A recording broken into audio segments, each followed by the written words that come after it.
Welcome back to Anusri tutorials అండి. ఇప్పుడు మనం కవి పరిచయాల గురించి చెప్పుకున్న తర్వాత ఇది సెకండ్ పార్ట్ అండి. దీంట్లో మనం ఓన్లీ గ్రామర్ గురించి 7th గ్రేడ్లోని లేటెస్ట్ సిలబస్లోని ఓన్లీ గ్రామర్ గురించి మాత్రమే. ముందుగా పద విజ్ఞానం అంటే అర్థాలు తెలుసుకుందాము. అంకుశం అడ్డు, ఆటంకం. అకుంఠితం స్థిరం. అనుభూతి శరీరానికి మనసుకు కలిగే అనుభవం. అనురాగం ప్రేమ స్నేహం. అమితం అధికం ఆనందం సంతోషం. కటకట అయ్యో కష్టం. కదుపులు మంద సమూహం. కనకము బంగారం. కర్కశము కఠినం. కర్ణము చెవి. కళ స్వప్నం ధ్వని. కలవరం మనసులో ఆందోళన. కంకిణి కింకిణి గజ్జ చిరుగంట. కలవరం మనసులో ఆందోళన. కుదురు పాదు ఆధారం. కునుకు నిద్ర. కులం వంశం తెగ. కేరింతలు నవ్వులు. ఆత్మ బుద్ధి. ఆచరణ అమలులో పెట్టుట. అబ్ది సముద్రం. అంకురం ఆరంభం. కొక్కెర కొంగ. కోకొల్లలు సమృద్ధి. అకుంఠితం స్థిరము. ఇంపు ఇష్టం. గగనం ఆకాశం. గణం గుంపు సమూహం. గర్భం కడుపు. ఈడు వయస్సు. ఉర్రూతలొగించు అధికమైన ఉత్సాహం కలిగించు. చట్టి నోరు వెడల్పుగా గల చిన్న మట్టి పాత్ర. చింత దుఃఖం. ఉసిగొల్పు ప్రోత్సహించు. చూరు ఇంటి మీది కప్పు చివర. చెడ మిక్కిలి ఇష్టం వచ్చినట్లు. చొక్కి పరవశించి. చొచ్చి ప్రవేశించి తిరుగునది. ఎరుగు తెలియు గ్రహించు. ఉజ్జీవం బ్రతుకు చైతన్యం. ఉసిగొలుపు ప్రోత్సహించు. ఏడాది సంవత్సరం. జలధి సముద్రం. జ్ఞాపకం జ్ఞప్తి గుర్తు ఎరుక. ఒడిసిపట్టు గట్టిగా పట్టుకొను. తగువు గొడవ. తత్పరత ఆసక్తి. కంచ గడ్డిబీడు పొద.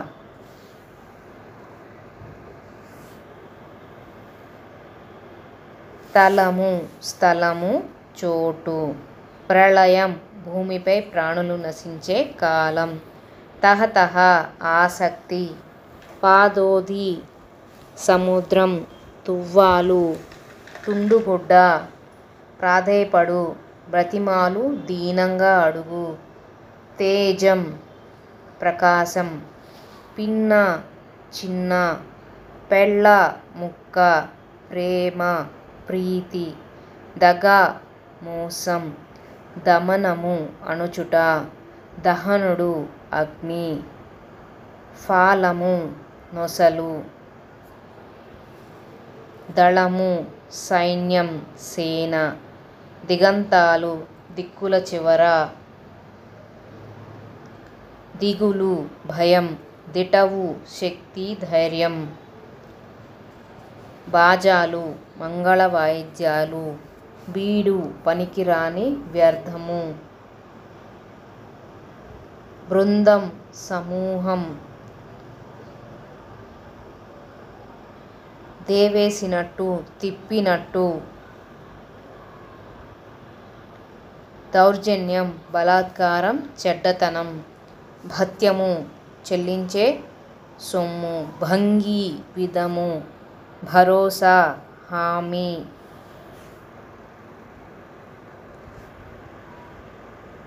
నల్గడలు నాలుగు దిక్కులు. నిదర్శనం ఉదాహరణం. నిశ్చంత దిగులు లేకుండా. నిస్వనము ధ్వని. నీరెండ లేత ఎండ. నెరుసు ముక్కలు. భరోసా హామీ. భస్మం బూడిద. భీతి భయం.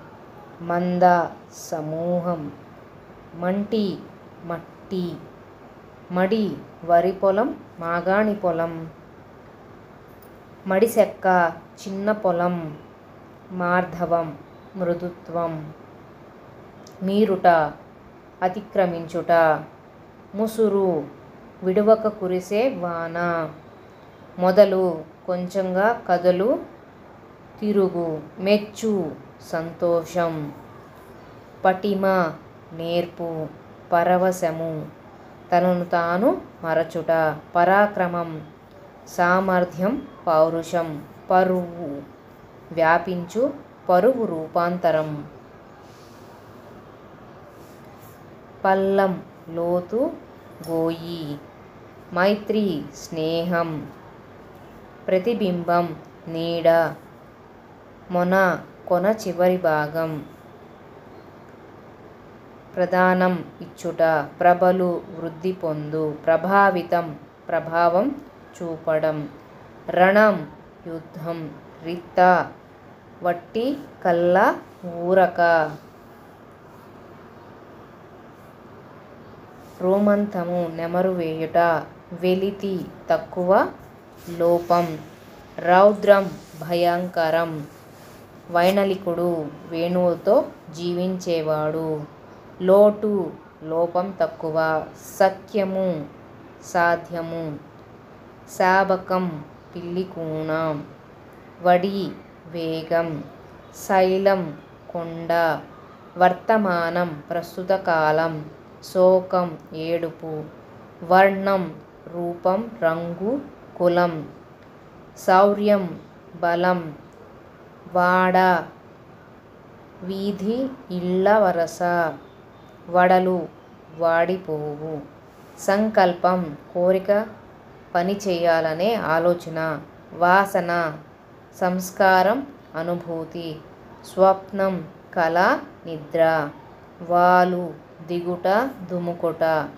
సారెకు కుమ్మరివాణి చక్రం, విజయుడు అర్జునుడు, సాహసం తెగింపు, విపంచి వీణ, సాళ్యము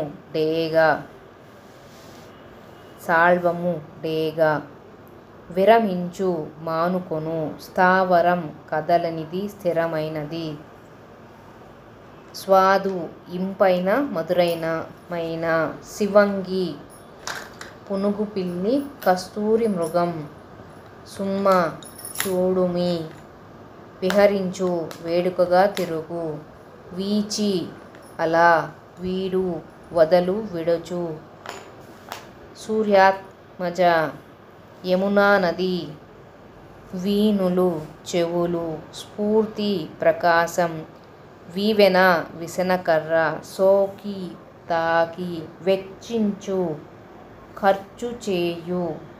ఇవి అర్థాలండి. 7వ తరగతిలోని మొదటి సెమిస్టర్లోని అర్థాలు ఇవన్నీ. అర్థాల తర్వాత పర్యాయ పదాలు. అనురాగము, ప్రేమ, స్నేహం, దుగ్ధము, పాలు, క్షీరం, అమితము, మిక్కిలి, అధికం, అరణ్యము, అడవి, కాన, పల్లవి, పల్లము, లోతు, గోయి, పెళ్ళి, వివాహం, ప్రళయము, యుగాంతము, విలయం, ప్రేమ, పేర్మి, ప్రీతి, అరణ్యము, అడవి, కాన, ఆత్మ, మనస్సు, హృదయం, ఏడాది, 7 సంవత్సరం, కనకము, బంగారం, పసిడి, ప్రేమ, పేర్మి, ప్రీతి, ఫాలాక్షుడు, శివుడు, హరుడు, మంద, గుంపు, సమూహం, మైత్రి, చెలిమి, స్నేహం, మ్రాను, చెట్టు, భూరూహం, కన్ను, నేత్రం, దృష్టి, కర్ణము, చెవి, విను, కుదురు, ఊత, ఆధారం, కులము తెగ జాతి, గగనము ఆకాశం అంతరిక్షం, రణము యుద్ధం పోరు, గర్భము కడుపు పిండము, లేగ దూడ పెయ్య, గోవు ఆవు ధేనువు, వర్ణము కులము రంగు, విజయుడు అర్జునుడు గాంధీవి, తల్లి అమ్మ జనని, జలధి సముద్రం కడలి, శైలము కొండ అద్రి,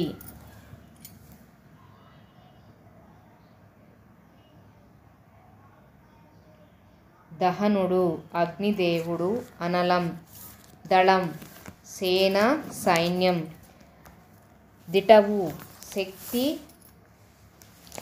ధైర్యం, శోకం దుఃఖం బాధ, తేజం శౌర్యం ప్రతాపం, శ్రీరాముడు రాఘవుడు దాశరథి, స్వప్నము కళ నిద్ర. తర్వాత మనం ఇక్కడున్న వ్యాకరణం కూడా నేర్చేసుకుందాము. అందులో ముందుగా విభక్తులు నేర్చుకుందాము.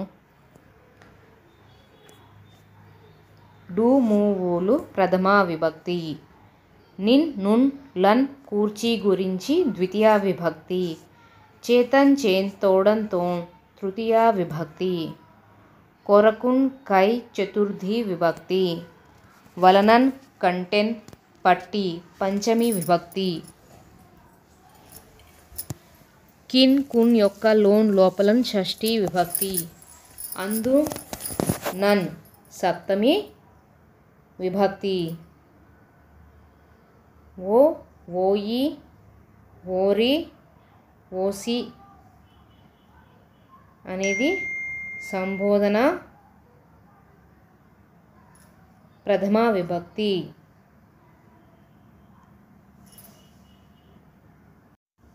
మనం ఇప్పుడు విభక్తులు చదివాం కదా, డు మూవులు ప్రథమ విభక్తి. అలాగా అసలు విభక్తులు అంటే ఏంటి? విభక్తులు వాక్యంలోని వేరు వేరు పదములకు కలిగించు ప్రత్యయములే. ఇవి రెండు పదముల మధ్య సంబంధమును కలిగి ఉంచును. వీటినే విభక్తి ప్రత్యయములని కూడా అంటారు. అందులో 8 మనం చదువుకున్నాం కదా, 8 ఒక్కొక్క దాని గురించి తెలుసుకుందాం. ప్రథమ విభక్తి పుంలింగాలైన మహద్వాచకాలైన శబ్దాలకు డు వస్తుంది. రాముడు కృష్ణుడు ఉదాహరణకి ఇవన్నీ. అమహన్న పుంసకములకు అదంత శబ్దములకు ము వస్తుంది. వృక్షము దైవము ఇవన్నీ కూడా ఉదాహరణలు. ఉకారాంత శబ్దాలకు గోశబ్దానికి ఊ వస్తుంది. తరువు ధేనువు మధువు గోవు అలా. ఇది ప్రథమ విభక్తి. తర్వాత ద్వితీయ విభక్తి నిన్ నున్ లన్ గూర్చి గురించి ద్వితీయ విభక్తి కదా. దీన్ని కర్మార్థంలో ద్వితీయ విభక్తి వస్తుంది. కర్మ యొక్క ఫలాన్ని ఎవడైతే అనుభవిస్తాడో వాడిని తెలియచేసే పదమే కర్మ.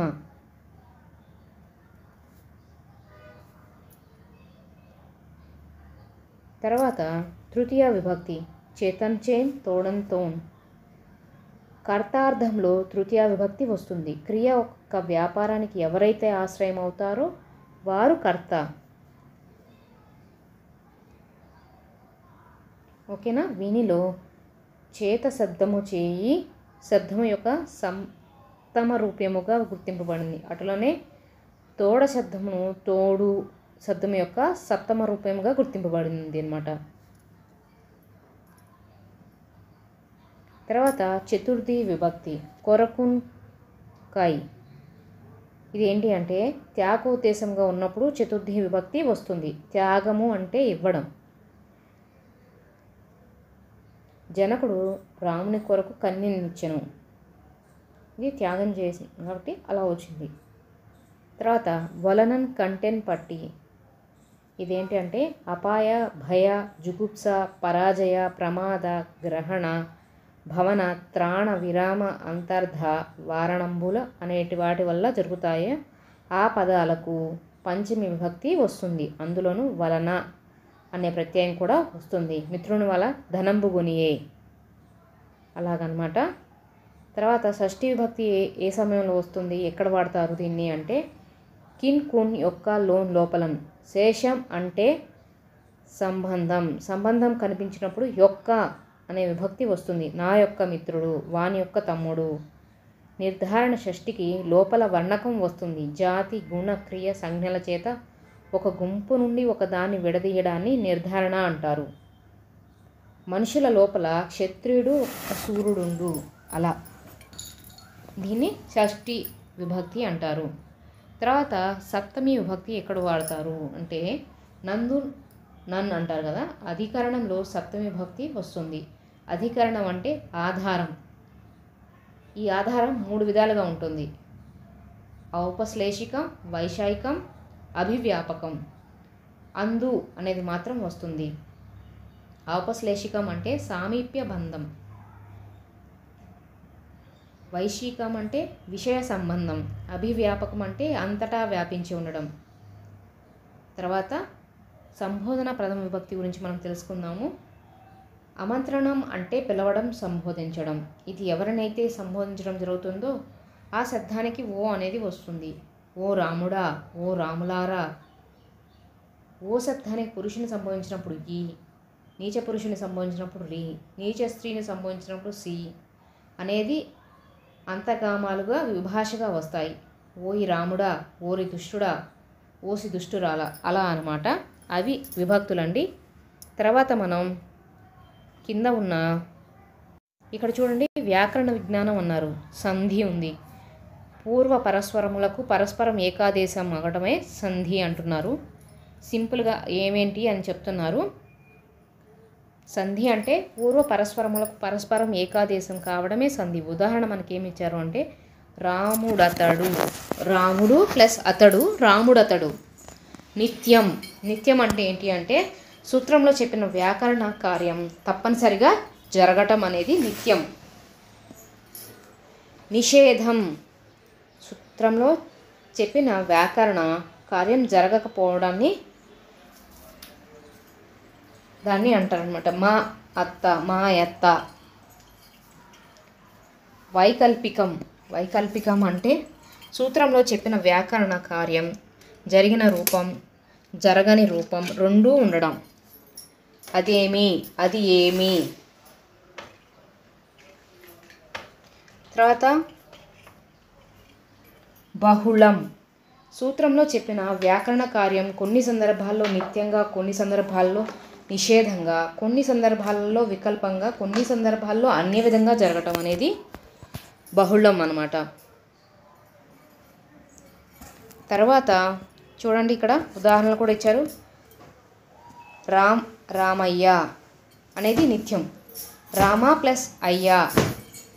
దూత ఇతడు, దూత ప్లస్ ఇతడు నిషేధం. మేనల్లుడు, మేన ప్లస్ అల్లుడు, మేనయల్లుడు వైకల్పికం. చూడండి ఆగమం, ఆగమం అంటే ఉన్న వర్ణాలకు అదనంగా కొత్త వర్ణం మిత్రుని వల్లే వచ్చి చేరడం అన్నమాట. చూడండి పండు ప్లస్ ఆకు, కానీ మనం దాన్ని పదంగా మార్చినప్పుడు పండుటాకు అంటాము. పెద్దవారిని పండుటాకులు అంటారు. ఆదేశం, ఉన్న వర్ణాన్ని తొలగించి దాని స్థానంలో శత్రువులాగా వేరొక వర్ణం వచ్చి చేరడాన్ని తల్లి, తండ్రి. కానీ ఇక్కడ తల్లి, తండ్రి ఉంది. ఇక్కడ చూడండి తల్లి, తండ్రులు. ఇక్కడ ఆమ్రేడితం అంటే ఒక పదాన్ని వెంటనే 2 సార్లు ప్రయోగిస్తే దాన్ని ఆమ్రేడితం అంటారు. ఉదాహరణకి అయ్యయ్యో, అయ్యో ప్లస్ అయ్యో, అయ్యయ్యో. అది ఒక ఉదాహరణ అండి ఆమ్రేడితం అని. ద్విత్వం, ఒక హల్లు అదే హల్లుతో కలవడాన్ని చూడండి అమ్మ అని ఉంది కదా, మాకి మా ఒత్తు, అమ్మ, చెమ్మ అలా అంటే ఒకే అక్షరానికి. ఇప్పుడు అలా చూసుకుంటే కుక్క ఉంది అనుకోండి, అలా ఒక అక్షరానికి అదే అక్షరం వస్తే, అదే హల్లు వస్తే దానికి ద్విత్వం అంటారు. సంయుక్తం ఒక హల్లుకు మరొక హల్లుతో కలవడం.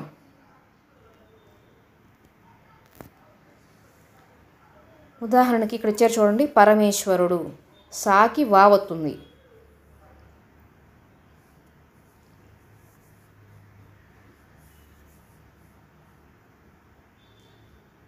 పరమేశ్వరుడు, పరమేశ్వరి. సంధి జరుగునప్పుడు మొదటి పదం చివరి హల్లు రెండవ పదం మొదటి హల్లుతో కలవడం. పూచెంగలువలు, పూచెంగలువలు. మొదటి దాంట్లో చివరి పదంలోని రెండో పదంలోని మొదటి అక్షరం రెండు కలిస్తే వచ్చే పదమే సంశ్లేష పదం. ధృతం, నకారానికి ధృతం అని పేరు. సామాన్యంగా ధృతం 4 రూపాలతో కనిపిస్తుంది. తోచెన్. తర్వాత ఇక్కడ చూడండి, ధృతి ప్రకృతికం. ధృతం చివరన కలిగిన పదాన్ని ధృత ప్రకృతికం అంటారు. త్రికం, ఆ, ఈ, ఏ అనే సర్వనామాలు. ఆ కాలము, ఈ కన్య, ఏ విధంగా, దీన్ని త్రికమము అంటారు. విభక్తి, పదాల మధ్య ఉండే సంబంధాన్ని తెలిపేదాన్ని విభక్తి అంటారు. భూతదయ కంటే మించిన ధర్మం లేదు. పూర్వపదం, సమాసంలోని అర్థవంతమైన 2 పదాల్లో మొదటి పదం. ఉత్తర పదం, సమాసంలోని అర్థవంతమైన 2 పదాల్లో రెండవ పదం.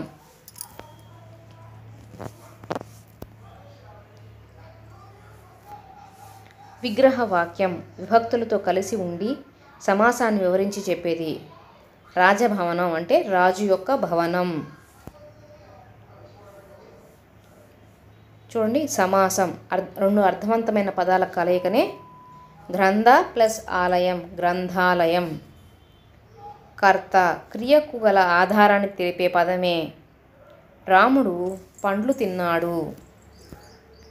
కర్మ, క్రియ ఫలితాన్ని అనుభవించేవాడు. హనుమంతుడు సముద్రమును దాటెను. సకర్మకం, కర్మ ఉన్న క్రియాపదం వల్ల కర్మ ఉన్నట్లు తెలిసినా అది సకర్మకం. కైకేయి 2 వరములు కోరెను. అకర్మకం, కర్మ లేకున్నా క్రియాపదం వల్ల కర్మ లేనట్లు తెలిసినా అది అకర్మకం. దశరథుడి మంత్రి సుమంత్రుడు. క్రియ, పనిని తెలిపేదాన్నే క్రియ అంటారు. ఇందులో చూడండి 2 రకాలుగా ఉన్నాయి, సమాపక క్రియ, అసమాపక క్రియ. సమాపక క్రియ వాక్యం చెప్పదలిచిన భావాన్ని పూర్తి చేసే క్రియ. అసమాపక క్రియ అంటే వాక్యం చెప్పదలిచిన భావాన్ని పూర్తి చేయని క్రియ. ఇక్కడ వాక్యం చూడండి, వాక్యం సామాన్య వాక్యం అంటున్నారు. వాక్యం ఏంటి? ఫస్ట్ ముందు కర్త, కర్మ, క్రియలు అన్నీ కలిగి ఉండి సంపూర్ణ అర్థాన్ని ఇచ్చేదే వాక్యం అంటారు. ఉదాహరణకి శబరి పండ్లను పెట్టింది. ఇక్కడ కర్త శబరి, కర్మ క్రియ ఉన్నాయి కదా. సామాన్య వాక్యం సమాపక క్రియతో పూర్తయ్యే వాక్యం. రవి పరుగు పెట్టాడు. తర్వాత ఉకార సంధి, ఉత్తున ఖర్చు పరంబగునప్పుడు సంధి నిత్యముగు. భీముడితడు. ఇకార సంధి, ఏమాయుధుల ఇత్తునకు సంధి వైకల్ప్యమగును మరి ఏమిటి? అత్తునకు సంధి బహుళం నాగును. దమ్మక్క, దమ్మ ప్లస్ అక్క. ఎడాగమ సంధి, సంధి లేని చోట.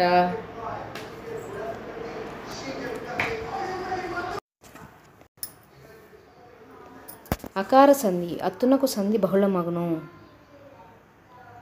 దమ్మ అక్క, దమ్మక్క. ఎడాగమ సంధి, సంధి లేని చోట స్వరంబు కంటే పరంబైన స్వరంబునకు ఎడంబగుణమగు. మేన అల్లుడు, మేనయల్లుడు. గడదవాదేశ సంధి, ప్రథమ మీది పురుషులకు గసడదవలు బహుళమగును.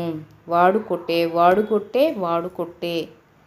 సరళాదేశ సంధి, ధృత ప్రకృతికము మీది పురుషులకు సరళమగు. పూచెన్ ప్లస్ కలువలు, పూచెంగలువలు. తర్వాత ఇక్కడ పొడుపు కథలు కొన్ని ఇచ్చారు చూడండి. పున్నమికి పూత, అమావాస్యకు ఆరగింపు, తేనె పట్టు. ఊరంతటికీ ఒకటే దుప్పటి, ఆకాశం. కోడి కాని కోడి, పకోడి. కాయగాని కాయలు, తలకాయ, ఎండ్రకాయ. జీవికి పుట్టింది కానీ చలనం లేదు, గుడ్డు. నిద్రలో కూడా కన్నులు మూయనిది, చేప. వినేవాటికి కనేవాటికి బెత్తడి దూరం, చెవులు, కన్నులు.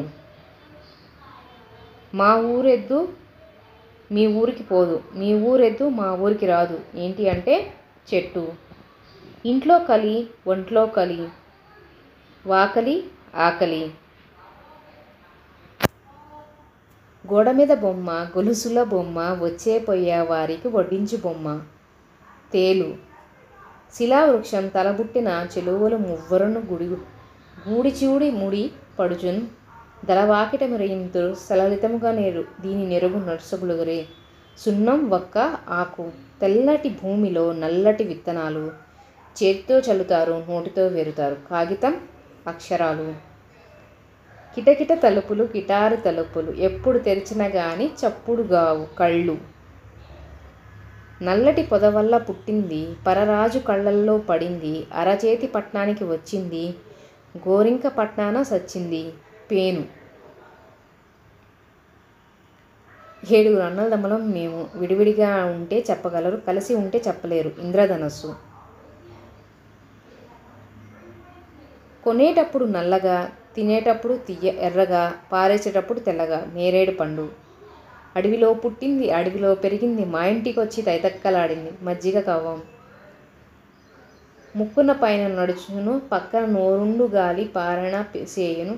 గ్రక్కున వేసిన కూయును, మక్కువతో దీన్ని తెలియజేయ మనుషుగలరే. బొంగరం. గుద్దితే నవ్వులు, గుద్దితే గుద్దులు, అద్దం అది. చెట్టున పుట్టిన చెంగి, రాతిన పుట్టిన రంగి, తీగన పుట్టిన తిమ్మి. బావ నోట్లో వసంతములాడే. ఏంటంటే అది తాంబూలం. కాళ్ళు 2 గలవు కానీ మనిషిగాడు, నోరు గలిగి ఎదుటివారి నరుచు. గాలి మేసి లెస్సగా నొరము మూయను. దీని భావం ఏమి తిరుమలేసా అంటే సైకిలి. తర్వాత చూడండి, ఇక్కడ మనకి చాలా ఇంపార్టెంట్ అయిన తొలి తెలుగు రచనలు ఏమిటి, అవి రాసిన వారు ఎవరు, ఆ రచన పేర్లు ఏంటి. తొలి తెలుగు ఇతిహాసం ఏంటి అంటే ఆంధ్ర మహాభారతం. దీనిని రాసిన వారు నన్నయ్య, తిక్కన, ఎర్రన. వీరిని కవిత్రయం అని కూడా పిలుస్తారు. తొలి తెలుగు రామాయణం రాసిన వారు ఎవరు అంటున్నారు, రంగనాథ రామాయణం, గోన బుద్ధారెడ్డి గారు. తొలి తెలుగు శతకం రాసిన వారు ఎవరు అంటే వృషాధిప శతకం, పాల్కూరికి సోమనాథుడు. తొలి తెలుగు పురాణం రాసింది ఏంటి అంటే మార్కండేయ పురాణం, రాసిన వారు మారన్న. తొలి తెలుగు ప్రబంధం మను చరిత్ర ఎవరు రాశారు అంటే అల్లసాని పెద్దన. తొలి తెలుగు యక్షగానం ఏంటి అంటే సుగ్రీవ విజయం, కందుకూరి రుద్రకవి గారు రాశారు. తొలి తెలుగు అచ్చతెనుగు కావ్యం ఏంటి అంటే యయాతి చరిత్ర, పొన్నగంటి తెలగనార్యుడు రాసిన వారు. తొలి తెలుగు నాటకం మంజరి మధుకర్యం, కోరాడ రామచంద్ర శాస్త్రి గారు రాశారు. తొలి తెలుగు నవల రాజశేఖర చరిత్ర, ఇది రాసినది కందుకూరి వీరేశలింగం గారు. అలాగే వీరి ప్రసిద్ధి చెందిన కన్యాశుల్కన అనే నాటకం కూడా చాలా ప్రసిద్ధి చెందింది. తొలి తెలుగు కథానిక ఏంటి అంటే దిద్దుబాటు, రాసిన వారు గురజాడ వెంకట అప్పారావు. తొలి తెలుగు యాత్రా చరిత్ర, కాశీయాత్ర చరిత్ర ఏనుగుల వీరాస్వామి గారు రాశారు. చూడండి, జ్ఞానపీఠ పురస్కార గ్రహీతలు మన తెలుగులో రాసి జ్ఞానపీఠ పురస్కారాన్ని గ్రహించిన వారు ఎవరు అని అంటున్నారు. మొదటగా విశ్వనాథ సత్యనారాయణ. ఈయన 1970 సంవత్సరంలో శ్రీమద్ రామాయణ కల్పవృక్షం అనే రచన చేసి దానికి జ్ఞానపీఠ పురస్కార గ్రహీతను. తర్వాత సి నారాయణ రెడ్డి 1988 రచన విశ్వంభర. మూడో వ్యక్తి రావూరి భరద్వాజ గారు 2012లో ఆయన రాసిన రచన పాకుడురాళ్ళు అనే దానికి ఆయనకి జ్ఞానపీఠ అవార్డు వచ్చింది. తర్వాత ముఖ్యమైన దినోత్సవాలు. ప్రపంచ మాతృభాషా దినోత్సవం ఫిబ్రవరి 21వ తేదీన జరుపుకుంటాము. ఫిబ్రవరి 28 ప్రపంచ సైన్స్ జాతీయోత్సవం జరుపుకుంటాము. ఏప్రిల్ 16 ఆంధ్ర నాటక రంగ దినోత్సవం, కందుకూరి వీరేశలింగ జయంతి కూడా ఆ రోజు. ఏప్రిల్ 23 ప్రపంచ పుస్తక దినోత్సవం. ఏప్రిల్ 30వ తారీఖు బాల కార్మికుల దినోత్సవం. జూన్ 5 ప్రపంచ పర్యావరణ దినోత్సవం. ఆగస్టు 29 జాతీయ క్రీడా దినోత్సవం, ధ్యానచంద్ జయంతి ఆ రోజు జరుపుకుంటారు. తెలుగు భాషా దినోత్సవం ఏ రోజు అంటే ఆ రోజు గిడుగు వెంకటరామమూర్తి గారి జయంతి కూడా ఆగస్టు 29న జరుపుకుంటారు. ఆగస్టు 29న మనం 2 జరుపుకుంటున్నాము. ఒకటి జాతీయ క్రీడా దినోత్సవం, అలాగే తెలుగు భాష దినోత్సవం కూడా. సెప్టెంబర్ 5 జాతీయ ఉపాధ్యాయ దినోత్సవం. ఇది ఎవరి కోసం అంటే సర్వేపల్లి రాధాకృష్ణ గారి జయంతి కూడా రోజు. నవంబర్ 7 బాలల సంరక్షణ దినోత్సవం. 14 బాలల దినోత్సవం, జవహర్లాల్ నెహ్రూ గారి జయంతి. ఈయనని ముద్దుగా చాచా నెహ్రూ అని కూడా పిలుస్తారు. నవంబర్ 20 ప్రపంచ బాల హక్కుల దినోత్సవంగా జరుపుకుంటారు. డిసెంబర్ 22 జాతీయ గణిత దినోత్సవంగా శ్రీనివాస రామానుజన్ జయంతి జరుపుకుంటారు. ఇక్కడ చూడండి, త్రికరణములు అంటే మనస్సు, వాక్కు, కర్మ. షడ్ రుచులు. షడ్ అంటే 6 రుచులు. అవి ఏమేంటి అంటే తీపి, పులుపు, ఉప్పు, కారం, చేదు, వగరు. చతుర్వేదములు అంటే 4 వేదాలండి. అవి ఏమేంటి అంటే ఋగ్వేదం, యజుర్వేదం, సామవేదం, అథర్వణ వేదం. సప్త ఋషులు ఎవరెవరు అంటే కశ్యపుడు మొదటిగా, అత్రి, భరద్వాజుడు, విశ్వామిత్రుడు, గౌతముడు, వశిష్ఠుడు, జమదగ్ని. వేదాంగములలో శిక్ష, ఛందస్సు, వ్యాకరణము, నిరుక్తము, జ్యోతిష్యము, కల్పము. తర్వాత పంచ మాతృమూర్తులు. కన్నతల్లి, అన్న భార్య, గురుని భార్య, భార్య తల్లి అంటే అత్తగారు, రాజు భార్య. మీరందరూ కూడా కన్నతల్లితో సమానమే. అష్టదిక్పాలకులు. ఇంద్రుడు, అగ్ని, యముడు, నిర్నృతి, వరుణుడు, వాయుదేవుడు, కుబేరుడు, ఈశానుడు. పంచగంగలు. గంగా, కృష్ణ, గోదావరి, తుంగభద్ర, కావేరి. షట్చక్రవర్తులు చూడండి, హరిశ్చంద్రుడు, నలుడు, పురుకుత్సుడు, పురూరవుడు, సగరు.